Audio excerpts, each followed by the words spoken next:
মহাসড়কে CNG autorickshaw চলাচল নিয়ে বিআরটিএর যে নির্দেশনা। এদিকে ভারতে 11 বাংলাদেশি আটক। জানাবো ডিএমপির ঊর্ধ্বতন 10 কর্মকর্তাকে বদলি। আরও জানাবো বাংলাদেশের সঙ্গে ইতিবাচক সম্পর্ক অব্যাহত থাকবে আশা জয়শঙ্করের। সর্বশেষ জানাবো বাগেরহাটে চাঁদাবাজি মামলায় 5 পৌর কাউন্সিলর কারাগারে। শিরোনাম শুনলেন, এবারে বিস্তারিত। মহাসড়কে সিএনজি অটোরিকশা চলাচল নিয়ে বিআরটিএর যে নির্দেশনা। জাতীয় মহাসড়কে 3 চাকার যান্ত্রিক ও অযান্ত্রিক যান চলাচলের বিষয়ে বিজ্ঞপ্তি প্রকাশ করেছে বাংলাদেশের সড়ক পরিবহন কর্তৃপক্ষ। বিজ্ঞপ্তিতে 3 চাকার যান্ত্রিক ও অযান্ত্রিক যান বলতে বোঝানো হয়েছে CNG, 3 wheeler, autorickshaw, auto tempo, পাচালিত রিকশা এবং ভ্যান গাড়িকে।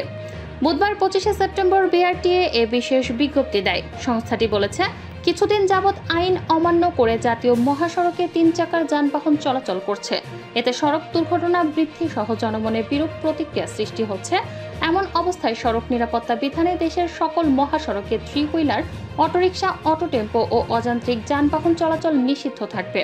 তবে যেসব স্থানে সিএনজি ফিলিং স্টেশন নেই সেসব স্থানে চলাচলকারী 3 হুইলার, অটোরিকশা, অটো টেম্পো যাত্রীবিহীন অবস্থায় ভোর 6টা থেকে সকাল 8টা পর্যন্ত নিকটস্থ মহাসড়কের পাশে অবস্থিত সিএনজি ফিলিং স্টেশন থেকে জ্বালানি সংগ্রহের জন্য অনুমতি দেওয়া হয়েছে। কিন্তু আইন অমান্য করে মহাসড়কে সব যানবাহন চলাচল করলে যথাযথ আইনগত ব্যবস্থা নেওয়া হবে বলে হুঁশিয়ার করে দেওয়া হয়েছে।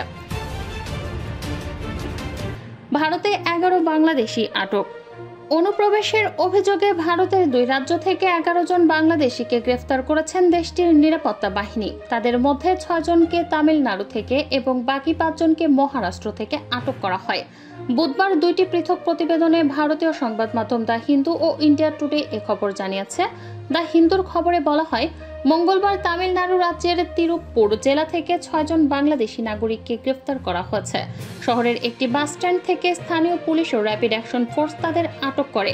এনআইডি কার্ড ও অন্যান্য নথিপত্র যাচাই করে আটককৃতদের মধ্যে 6 জনকে বাংলাদেশি বলে শনাক্ত করেছে তারা।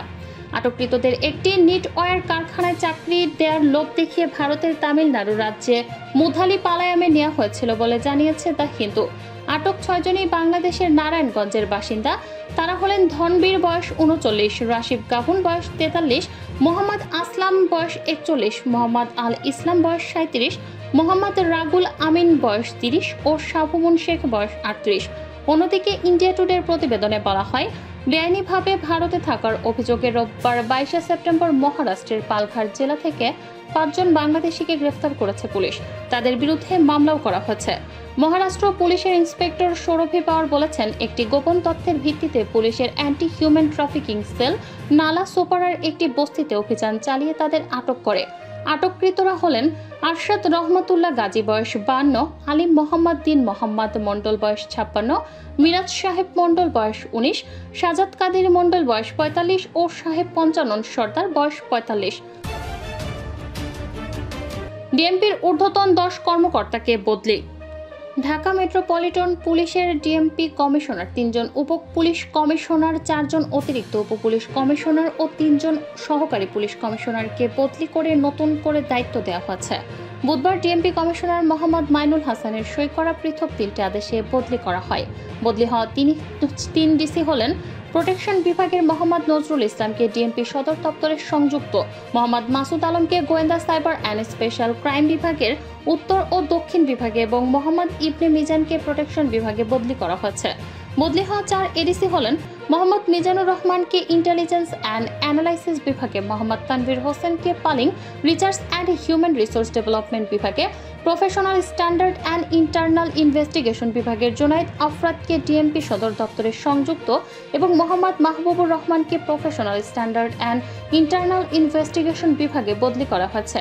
বদলি হওয়া 3 এসি হলেন মোহাম্মদ বকুল হোসেনকে সিটি সাইবার ক্রাইম ইনভেস্টিগেশন বিভাগ, মোহাম্মদ জাহিদ হাসানকে ডেভেলপমেন্ট বিভাগ এবং ডেভেলপমেন্ট বিভাগের কাজী মিজানুর রহমানকে ডিএমপি সদর দপ্তরে সংযুক্ত করা হয়েছে। বাংলাদেশের সঙ্গে ইতিবাচক সম্পর্ক অব্যাহত থাকবে আশা জয়শঙ্করের।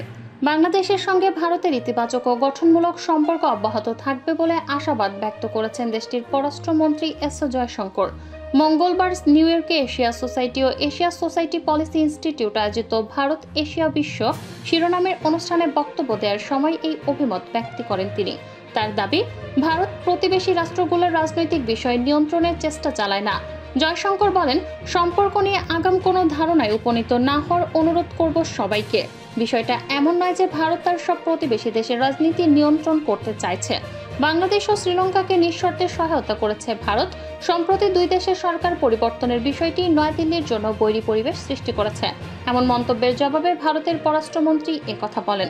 জয়শঙ্কর বলেন, দিন শেষে প্রতিটি প্রতিবেশীর নিজস্বতা থাকে। আমরা তাদের বলবো না যে তোমাদের প্রবাহ আমাদের পছন্দ অনুযায়ী হোক, তেমন বলা আমাদের ইচ্ছাও নয়। আজকের দুনিয়ায় এটাই সত্য, প্রতিটি দেশই নিজের পছন্দ অনুযায়ী নীতি ঠিক করে, অন্যদের সেই মতো বোঝাপড়া করতে হয়, সেইভাবে এগোতে হয়। এ প্রসঙ্গেই বাংলাদেশের সাম্প্রতিক ঘটনাবলীর কথা ওঠে। ভারতের পররাষ্ট্রমন্ত্রী বলেন, অন্যদের থেকে বাংলাদেশের বিষয়টি একটু আলাদা। জয়শঙ্কর একথা বলেন বাংলাদেশের অন্তর্বর্তী সরকারের পররাষ্ট্র উপদেষ্টা তৌহিদ হোসেনের সঙ্গে প্রথম বৈঠকের পর। বাংলাদেশের ও ভারতের কূটনৈতিক সূত্রগুলো ওই বৈঠককে কার্যকর, ইতিবাচক ও গঠনমূলক হিসেবে বর্ণনা করেছেন। জয়শঙ্কর বলেন, প্রতিটি দেশ তাদের নিজের ভাবনা অনুযায়ী চলে।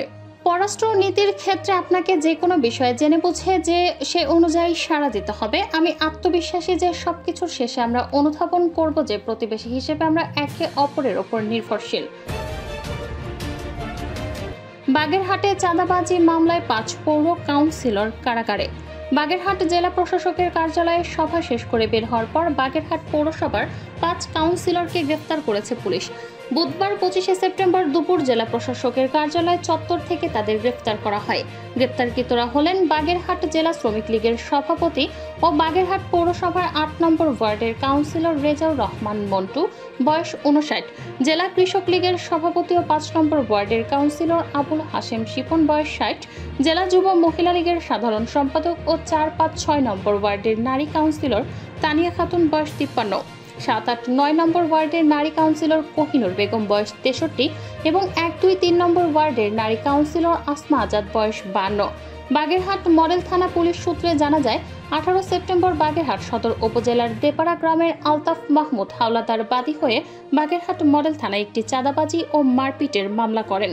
ওই মামলায় 45 জনের নাম উল্লেখ সহ আরও 25 থেকে 30 জনকে অজ্ঞাতনামা আসামি করা হয়।